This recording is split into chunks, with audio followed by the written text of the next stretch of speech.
Anton, hvernig er tilfinningin eftir þennan leik? Ég er bara svekktur af því að frammistaðan á liðum var frábær en ég hef verið til að gera betur hana í eitt skipti og svekktur en virkilega ánægður með frammistaðan á liðum samt. Það er erfitt að kyngja þig, þú átt góðan leik bara held ég í öllum atvikum fyrir utan þetta. Já, það náttúrulega getur fyllt þessu að hann má ekki mikið út að bregða. Maður er svona afturlega vellinum en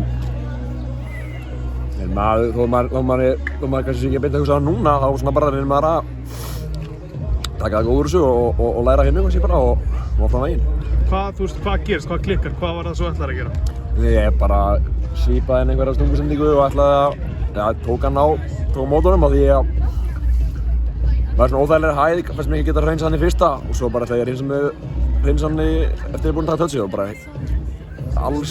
hitti boltan alls ekki og bara beint á Gylfa sem bara gerði vel og kláraði tónmarkið af því ég er náttúrulega komin eitthvað lengst út sko. Típist þetta var Gylfi? Já, ætli sé ekki, bara gæði sem maður myndi minnst vilja gefa á ef maður þarf að gera þetta annað borð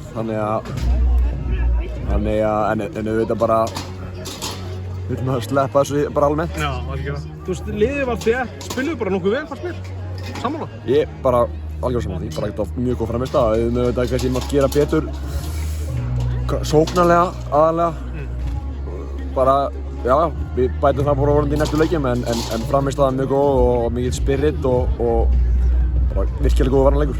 Breytir það einhverju fyrir þig að vera með 2 eða 3 miðverði fyrir fram að þig?